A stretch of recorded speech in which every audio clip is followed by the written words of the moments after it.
You're listening to a 3CR podcast created in the studios of independent community radio station 3CR in Melbourne, Australia. For more information, go to allthews.3cr.org.au. Evil minds that plot destruction, sorcerer of death's construction, in the fields of bodies burning, as the war machine keeps turning, death and hatred to mankind, poisoning their brainwashed mind. Welcome to the Anarchist World This Week, broadcast across Australia on the National Community Radio Satellite. Listen to the Anarchist World This Week, Australia's sacred cow slaughterhouse. Listen to analysis of local, national, international events. Listen to analysis you'll never hear anywhere else.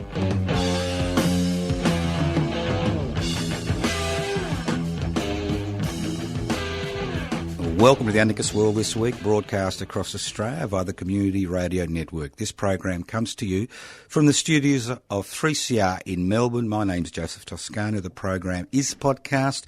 You can access the podcast by going to 3cr.org.au. Now, if you're a royalist or a monarchist, I suggest you don't listen to the program because it may cause offence. Now, when I walked into the studios of 3CR today, I said, can I be expelled from the radio station? I want to be expelled. It looks like anybody who has anything to say, any commentary, regarding the death of Mrs. Elizabeth Windsor and the British Crown, gets ostracised, thrown out of organisations, even rugby league players. It's extraordinary. What an extraordinary situation. Now, to me, the death of Uncle Jack Charles, a few days after the death of Mrs. Elizabeth Windsor, is an interesting paradox, juxtaposition. Now, I think most listeners would have known Jack Charles. He was a showman, bigger-than-life human being. He was a senior Indigenous elder. He had a number of tribal connections to the Bunurong, Wawarong, Jajawarong, and the Yorta Yorta. And he was bigger than life. And those listeners who want to know more about Jack's life, not the sanitised crap we're subjected to currently, I suggest you go to 3cr.org.au/Radical Australia and listen to an interview I did with Jack, about a 56-minute interview about 3 or 4 years ago, where he outlines his life. And it's got obviously an extraordinary life, been part of the stolen generations. But I think one of Jack's most endearing or significant contributions, which highlights the radical nature of the man, not just the sanitised version which has been pushed by people who wouldn't have given him the time of day years ago, is his play Jack versus the Crown. And I think this play, Jack versus the Crown, highlights the horrible negative influence that the British Crown, the institution of the British Crown, has had on the world, not just Indigenous people in this country. And I do recommend you have a look at that. Jack versus the Crown. So Jack Charles, farewell. My condolences to your relatives and many friends around the country and overseas. And Mrs. Elizabeth Windsor, my condolences to your family and your many supporters around the world. But the reality is that in many ways what we have seen is a simultaneous death of the victim and the perpetrator of that victimhood. Now, it's fascinating to see around the country the official flags being lowered. And it must tear the heart of many Indigenous Australians, both in Aboriginal and Torres Strait Islanders, to see the Aboriginal and Torres Strait Islander flag flown at half-mast for the perpetrators of the theft and genocide which occurred in this land. Now, I'm forever thankful that the Eureka flag is not an official flag. And although the most, or all, nearly all, Australian, Aboriginal and Torres Strait Islander flags on public buildings are flown at half-masts to mark the death of Mrs. Elizabeth Windsor, the Eureka flag is not being flown at half-mast and will never be flown at half-mast for a sovereign.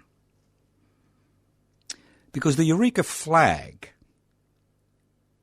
is the flag of rebellion. Not the flag of rebellion without a cause, but the flag of rebellion which is encapsulated in the Eureka Oath. We swear by the Southern Cross to stand truly by each other and fight to defend our rights and liberties. And almost 50 people died on that fateful morning, on the 3rd of December. Over 200 were arrested, and 13 were taken to Melbourne and held in the old Melbourne jail in horrific conditions, awaiting trial for high treason in 1855. Now, high treason was the most significant crime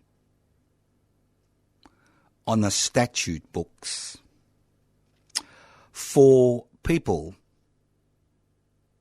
who pulled down the butcher's apron, the British flag, and hoisted another flag in its place. And its place was hoisted the Southern Cross. And why was the Southern Cross hoisted on the 29th of November 1854? For one very good reason. Tens of thousands of people had drifted to Victoria looking for gold. Many of these were refugees from the failed 1848 revolutionary movements across Europe. Many of them were Chartists from England, the failed attempt to introduce a little bit of democracy in England. Many had suffered at the hands of people who believed in the divine right of rulers, the divine right of monarchs. And they'd come to this country to create a new life. And while they were lying there in their tents, in the cold, in the wet, what they saw, which they never saw in the Southern Hemisphere, was the Southern Cross, which you can only see in the Southern Hemisphere. And that's why the Southern Cross became the symbol of rebellion. So these 13 men who were tried for high treason, one native-born Australian, the rest from the rest of the world. John Joseph, a black man, a freed slave from New York. People from Ireland, Jews, the flotsam and jetsam of the universe, herded into the Supreme Court in Melbourne, 1855, charged with high treason. And if found guilty, the punishment for high treason, and high treason is treason against the monarchy, treason against the British Crown. The punishment for high treason is drawing and quartering. So I'm going to explain what drawing and quartering is, because this was the punishment which was meted out to people who resisted the idea that they were subjects of a sovereign. First of all, you were strung up. Not hung, but strung up. Until you could hardly breathe. Until you almost lost consciousness. Then you had the rope removed from your neck, and you were laid out on a table. And the executioner would slit your belly. This is why you're alive. This is the punishment for high treason, the punishment for resisting the concept there are sovereign and subjects. Then your intestines will be lifted up by the executioner and burnt, and the smell of burning intestine would, waft over the crowds that had come to see this public execution. And if you were lucky, the executioner would then pull out your heart. But if it was a grievous crime of high treason, you would have horses attached to your four limbs, and in unison they would pull out your arms and legs. This was the punishment for resisting the British monarchy, a punishment which was used over and over again. Fortunately for the 13 people tried for high treason for their involvement in the Eureka Rebellion, the people of Victoria, juries of their peers, found them not guilty of high treason. And they were released, one after the other, after the other, after the other. And the colonial authorities realised in order to maintain order, in order to maintain their superiority, they would need to come to some type of agreement with the rebels. And within 12 months of the Eureka Rebellion, major participants in the rebel forces were members of the Victorian Parliament. So the Eureka flag will never be flown at half-mast for a sovereign.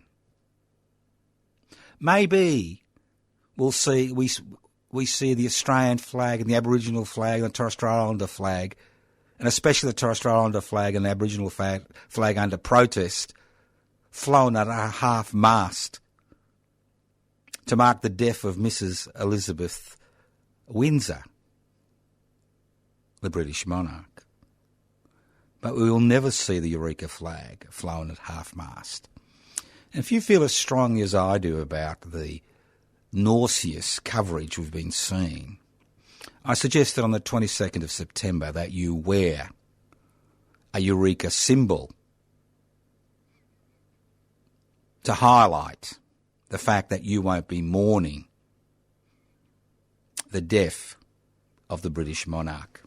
You're listening to the Anarchist World This Week, broadcast across Australia via the Community Radio Network. This program is streaming live on 3cr.org.au. The program is podcast. You can access the podcast by going to 3cr.org.au. Now, can we separate the individual from the institution they represent? And that's what we're seeing today. We are seeing a huge separation regarding the individual, which is Mrs. Elizabeth Windsor, who died recently, and all the paraphernalia, the pantomime around her death and funeral arrangements, and the reality of the institution she represents. Now, can we separate Hitler from the Nazi Party? Can we separate Pol Pot from the Khmer Rouge? Can we separate Stalin from the Soviet Communist Party? Maybe you can. I can't. When you look at the damage which has been caused by British imperialism over the centuries,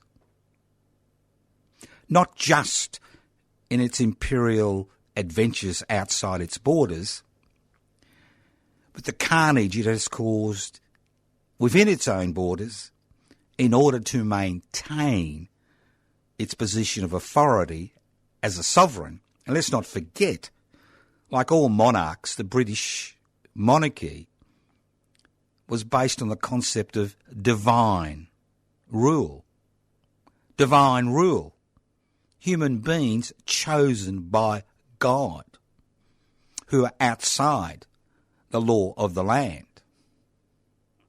Let's not forget that this is not just an indigenous issue or an issue about imperialism and colonisation and the deaths of tens of millions of people over the centuries. This is an issue about the pauperisation of a people, about 5-year-olds working in coal mines, about the rich and famous, infamous, wandering the streets of England with perfumed cloths so they wouldn't smell the stench of their oppression.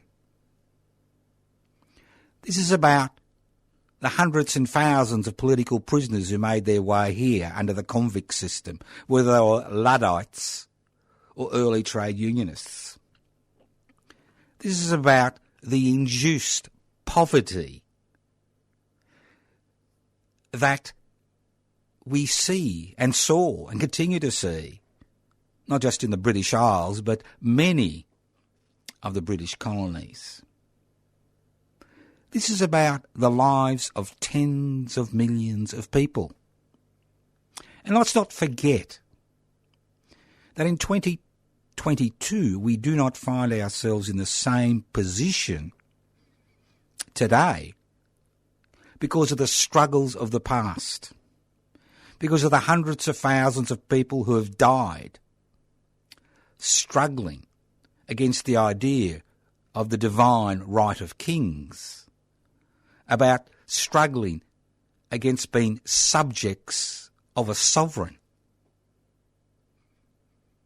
People whose names are forgotten, but whose efforts mean that people like me can speak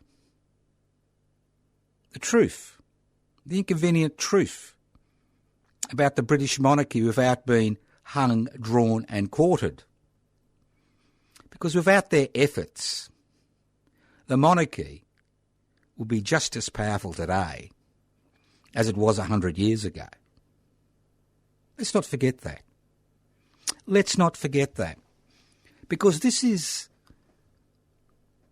a fundamental struggle between the sovereign and the subject. That's right. You are a subject. They are a sovereign. That is the difference. Huge difference. Sovereign and subject.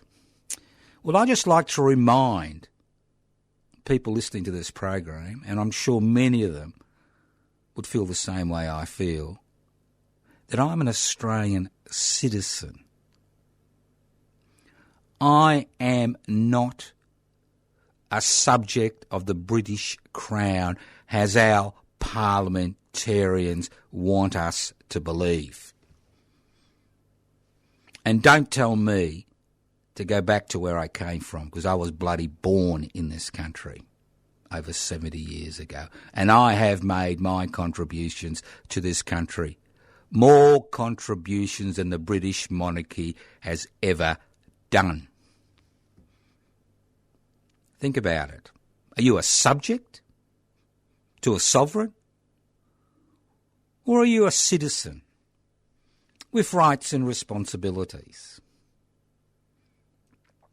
And nothing highlights how important the Crown and Jack versus the Crown highlights the damage done by the Crown.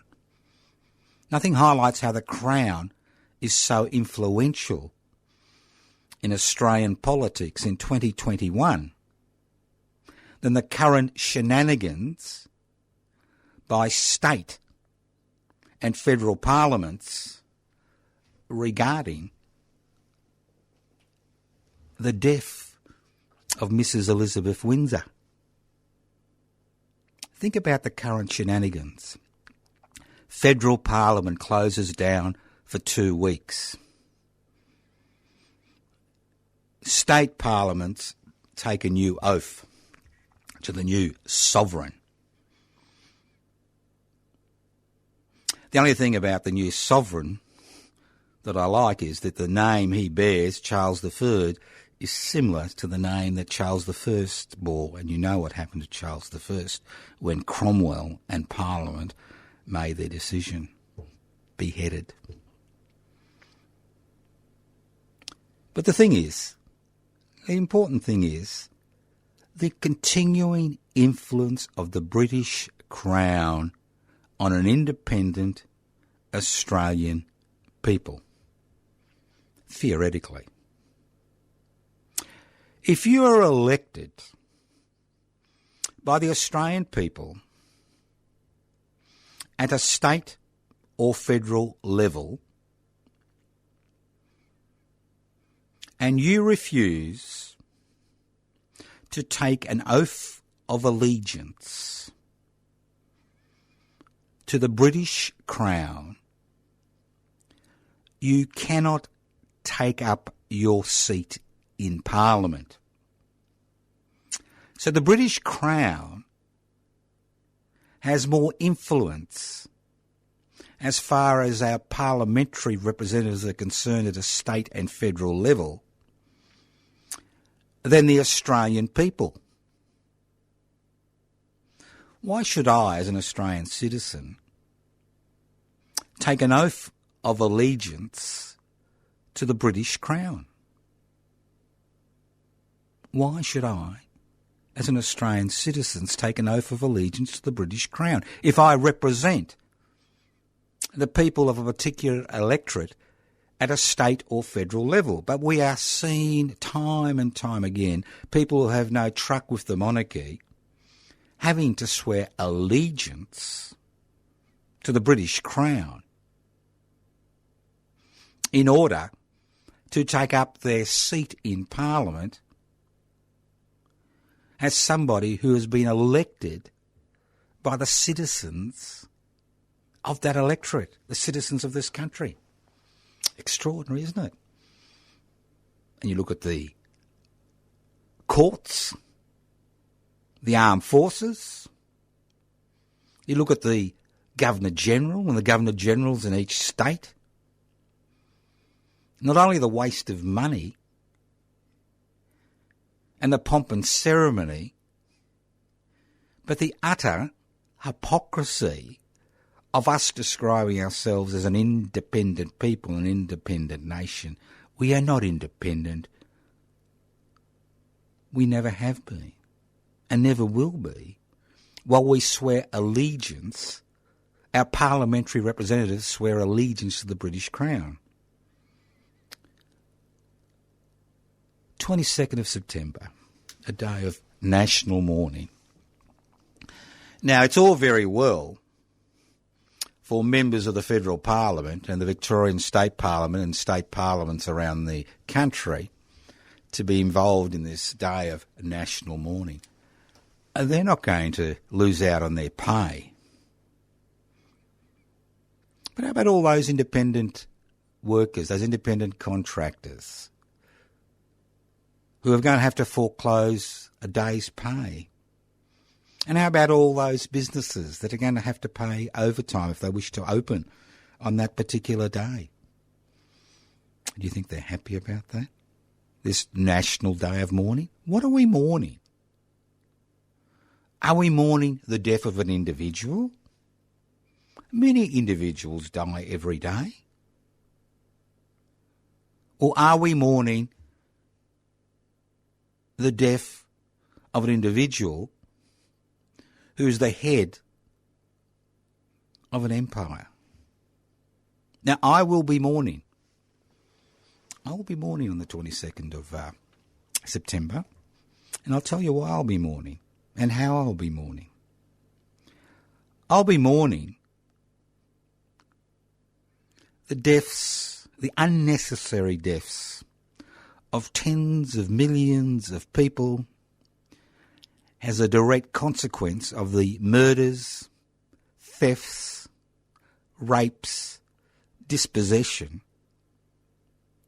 which were enacted on behalf of the British Crown around the world, including the people of Ireland and Scotland and Wales.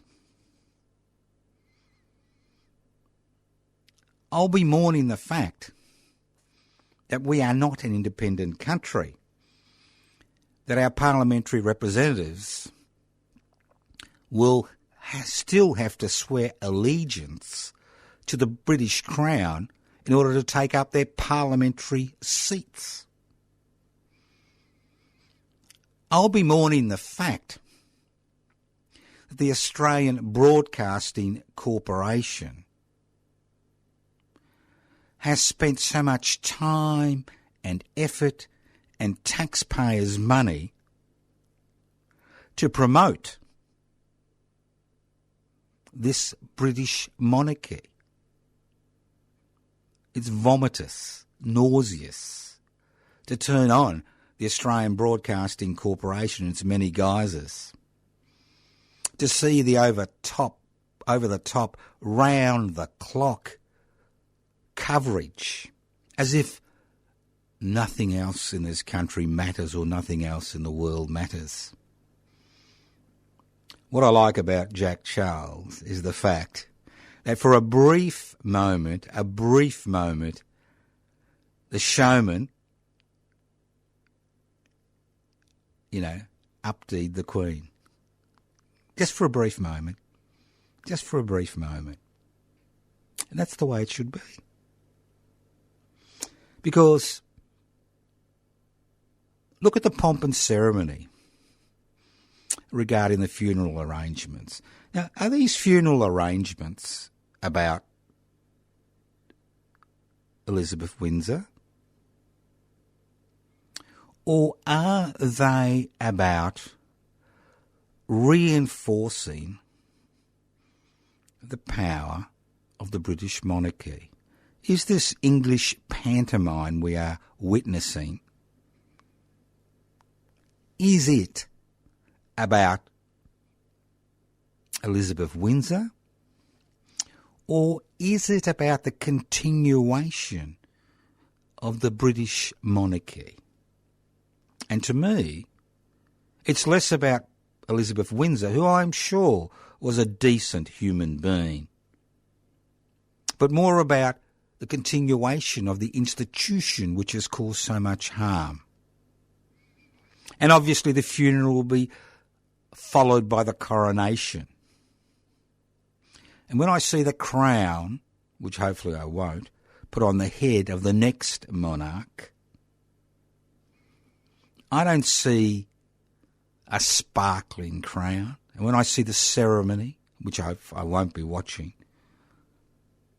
what we will be seeing, I will be seeing blood splurting out of that crown on the face of the new monarch, because that is the institution that he continues to represent. An institution that has caused more damage around the globe than Stalin or Pol Pot or Hitler, who did their very best to kill as many people as possible. But the thing is, when poor old Captain Cook came to Australia in 1770, he claimed Australia not on behalf of Britain, but the British Crown.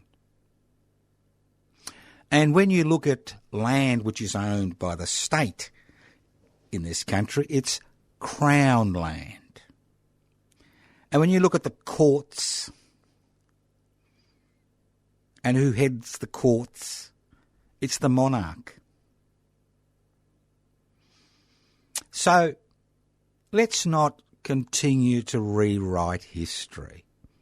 I mean, Australians are very good at rewriting history. We've continued to rewrite history ad nauseum.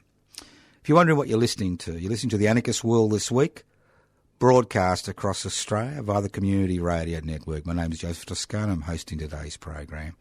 As I said before at the beginning of the program, if you're a monarchist, a royalist, I suggest you switch off. It is not pleasant. It is not pleasant. Hearing the truth is never, never pleasant. Especially if that truth is based around murder and dispossession. It's extraordinary how historically we remember the murderers.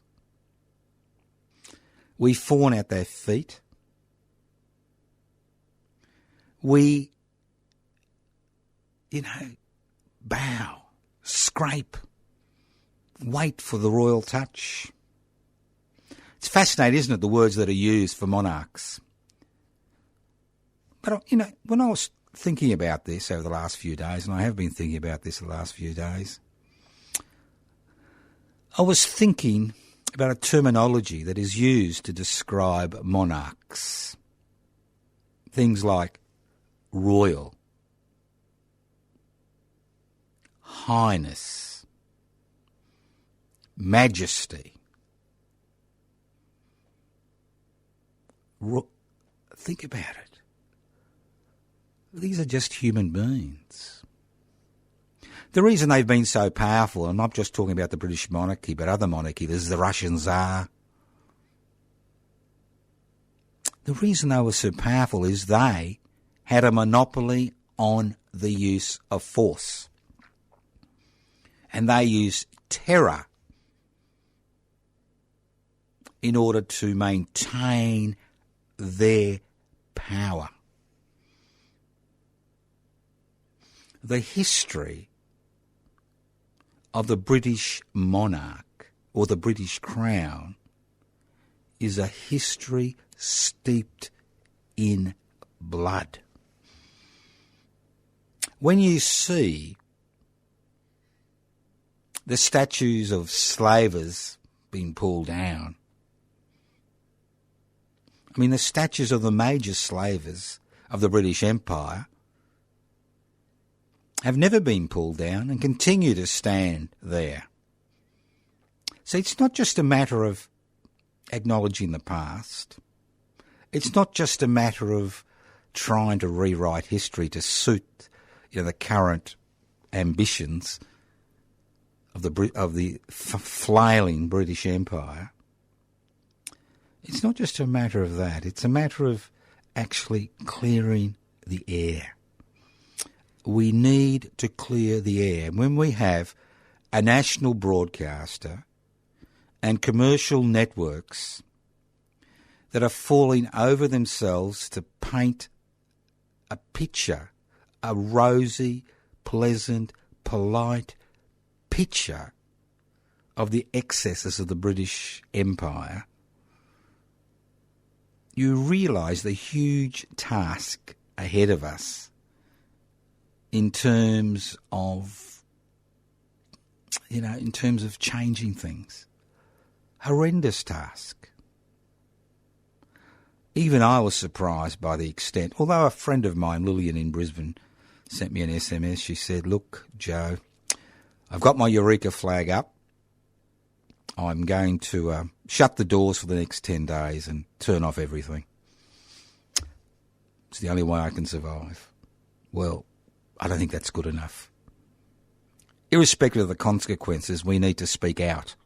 As I said before, I thank all those people before me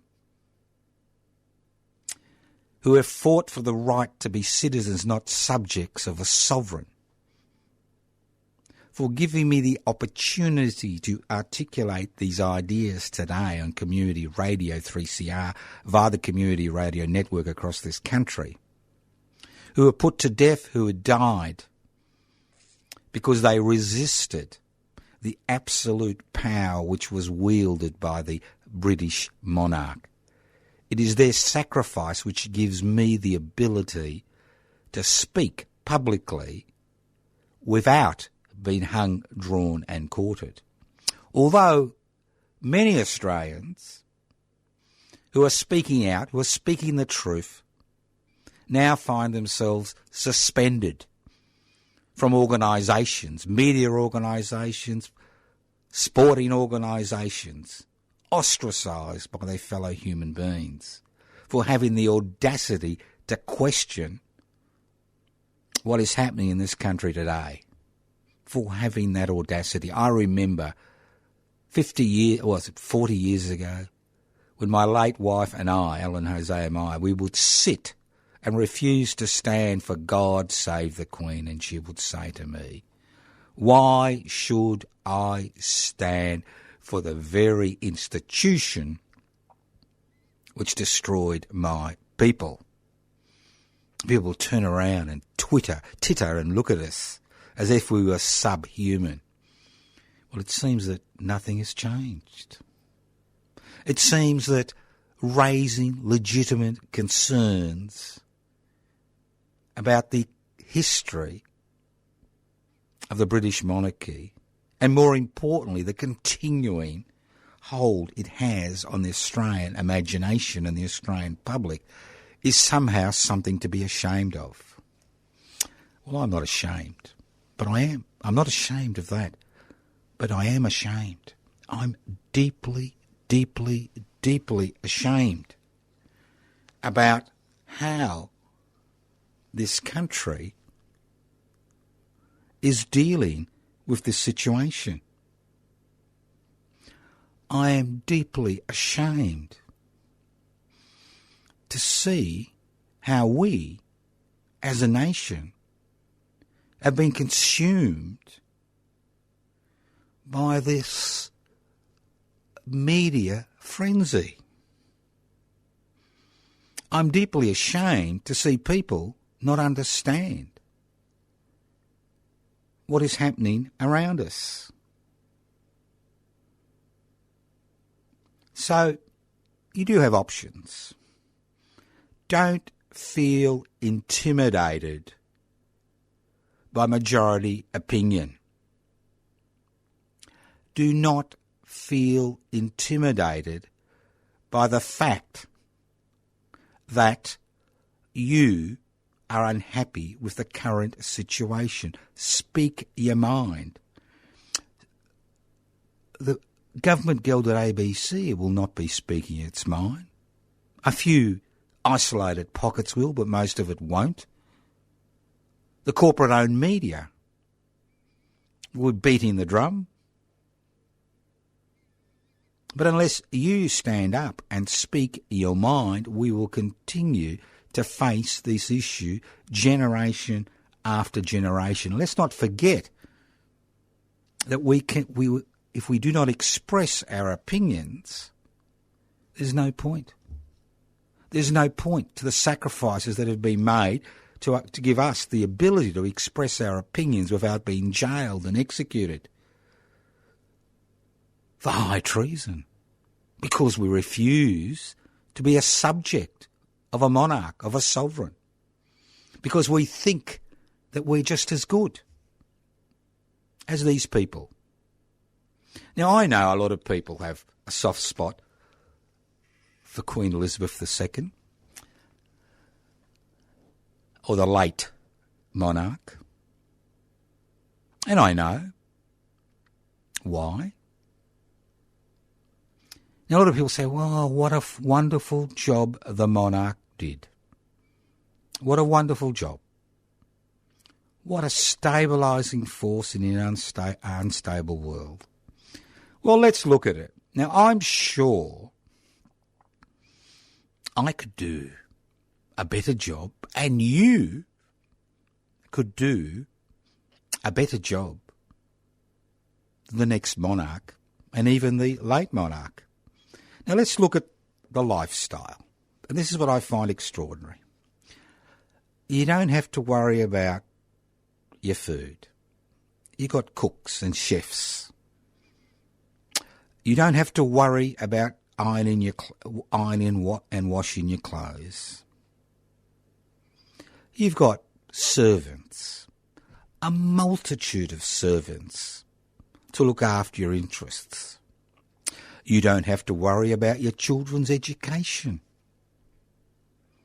You don't have to worry about your financial position.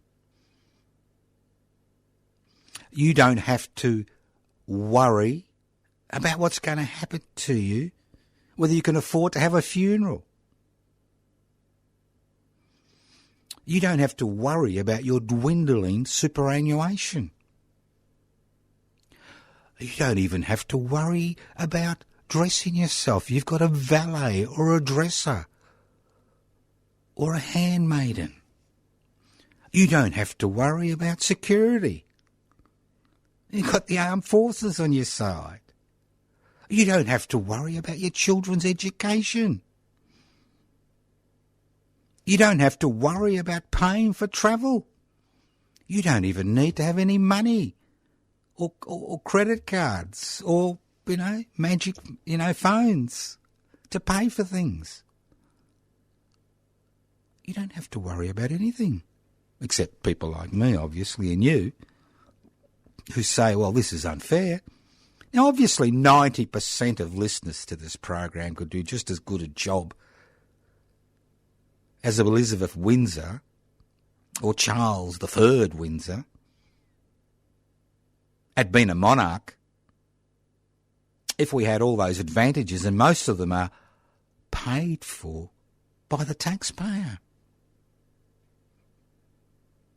I could do the job. I could wave. I could travel. I could shake hands. I could look interested when I'm disinterested. Come on. Really? Really? You couldn't do the job if you had all that support? Thousands of people, and if things got a bit rough, you could go to one of your holiday homes somewhere, free of charge. What a luxurious lifestyle.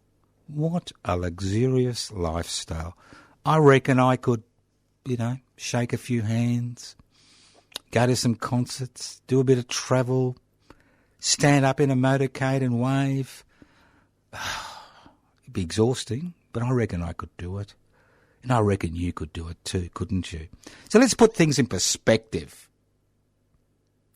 Let's look at some single parent with 3 kids on social security benefit and see how they cope and put them in the position of the monarch and see what job they can do. And let's not forget the media that you have behind you and all those media advisors. Let's not forget that. Come on. I'm sure you could do the job. Why not select the next monarch if they've got no real power by lot? A lottery. Monarch for a year. $10. Buy a ticket. You get all the advantages of being a monarch. The free food, the chefs, the valets, the butlers, the security, the handmaidens, the chauffeurs, the airlines, the holiday homes, the financial perks. Wow, I'd be in that lottery. I reckon that's a fairer way. Why leave it just to one family?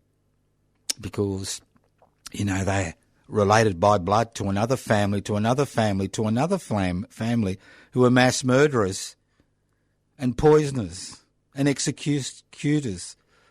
Why leave it to one family? Well, let's share it if it's so democratic.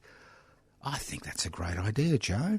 Maybe I will conduct that lottery. I wonder if Charlie would be interested, 7 billion potential monarchs. Pick one out. Pick one out of the barrel Amazing. You're listening to the Anarchist World this week, broadcast across Australia via the Community Radio Network. Yeah, my own personal bugbear is all those government houses around the place. They're usually in very nice places. Very nice places. I remember once Bill Hayden saying that the best thing about being Governor-General was that he could ring down to the kitchen at 3 o'clock in the morning and get a cheese sandwich, a toasted cheese sandwich. Think about it. You pay for it, I pay for it. Think about it. Extraordinary situation. Extraordinary. I'll say it again, extraordinary. Let's move on. I mean, once again, my sympathies to Jack Charles and his relatives and friends, and my sympathies to Mrs. Elizabeth Windsor's children and family. People do the best they can in life, but unfortunately, many people never have the advantages that people who call themselves monarchs have. All right. Now, obviously there's other news. There's always other news, and there always will be other news, and hopefully in about a month or 2 or 3, once the coronation is over, we'll be back on terra firma.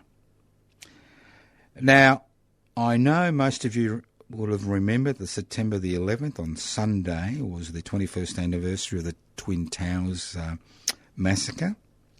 But I wonder how many of you remember Baton Charge Bracks and the World Economic Forum protest which occurred in Melbourne on the 11th of September 22 years ago, the year 2000. Now, I was part of those protests, and I remember a few of us went actually and occupied the Melbourne Stock Exchange when you could occupy it in those days when it wasn't all computerised, which gave them a bit of a fright because obviously they were all the coppers were down there at the World Economic Forum, and they had to deploy their people up to the Melbourne Stock Exchange. By the time they arrived, we'd left, and we wondered what all the commotion was, and then we realised we were the commotion. Couldn't believe it. But let's not forget that when the police rioted and Baton charged repeatedly the protesters that were there at the World Economic Forum 22 years ago, many people were brutally assaulted and many people sustained injuries as a result of these Baton charges. And the most significant thing was when the Premier at that time, Mr. Bracks, made the comment that he supported the police and he wanted them to go further.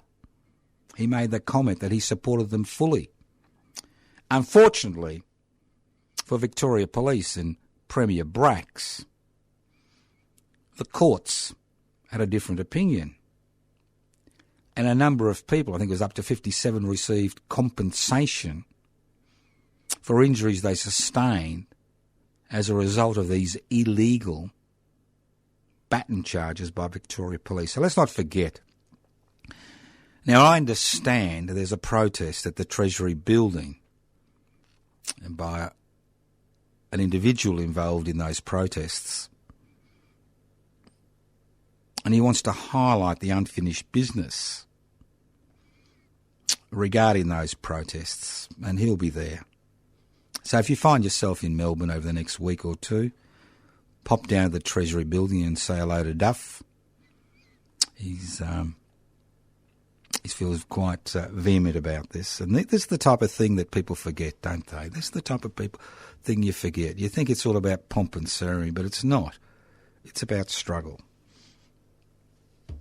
And we do need to remember the past, because if we don't remember the past, we'll go through the same pantomime we're going through now regarding the British Crown.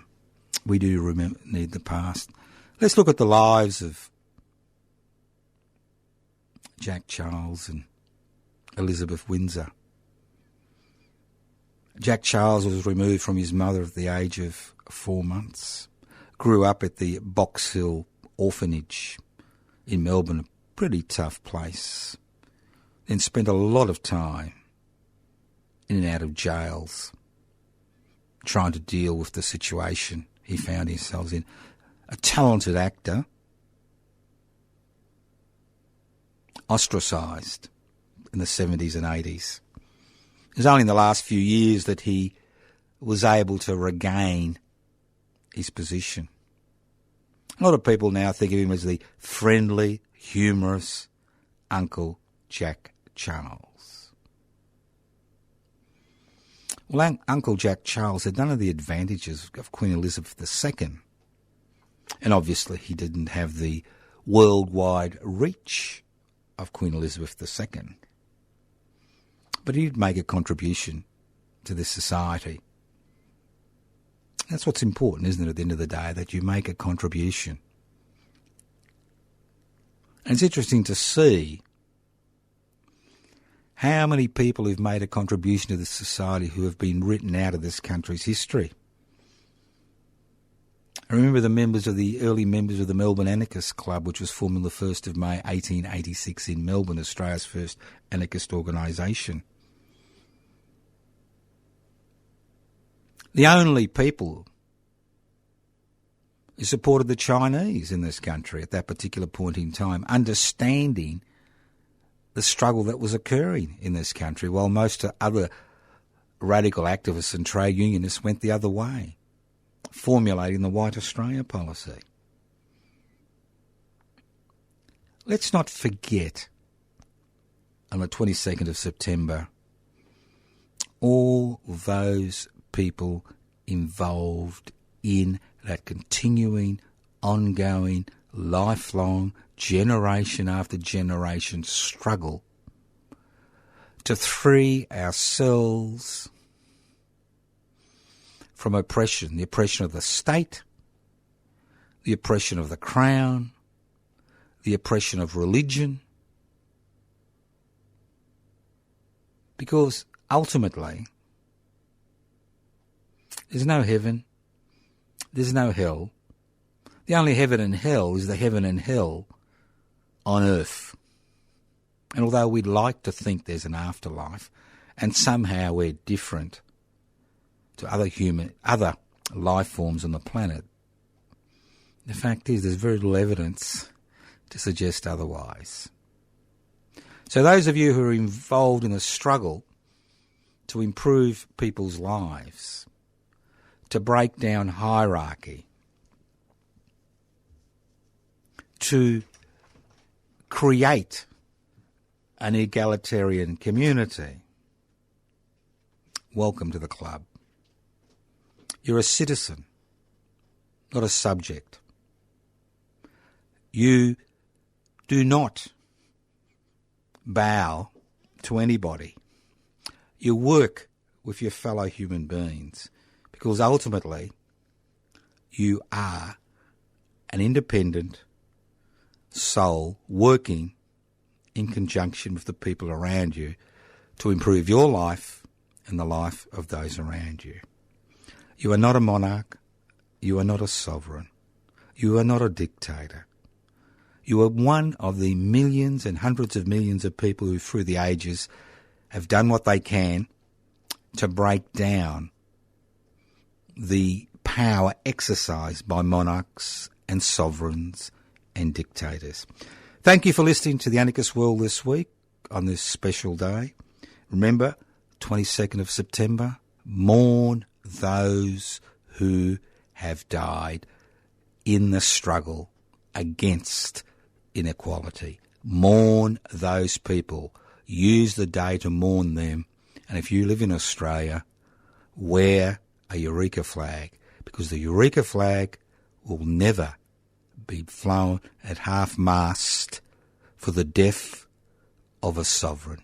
Thank you once again for listening to The Anarchist World this week on your local community radio station. You can leave pleasant messages on 0439 395 489. Go to my Facebook page, Joseph Toscano, YouTube channel, Public Interest Before Corporate Interest. Thank you once again for listening to The Anarchist World this week on your local community radio station, courtesy of the Community Radio Network. I send out greetings to everybody listening to this program across the country. And remember, open your mouth. Say what you feel. It's important to exercise those liberties that we have won through struggle. Evil minds that plot destruction, sorcerer of death's construction. An analysis you'll never hear anywhere else. Anarchist World this week. Australia's sacred cow slaughterhouse. 10 a.m. every Wednesday. Listen to the Anarchist World this week for an up-to-date analysis of local, national and international events. Poisoning their brainwashed minds. Oh, Lord, yeah.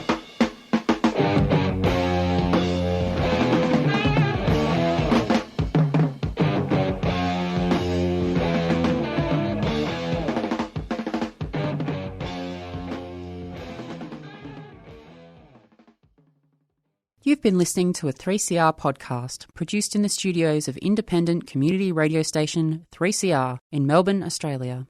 For more information, go to allthews.3cr.org.au.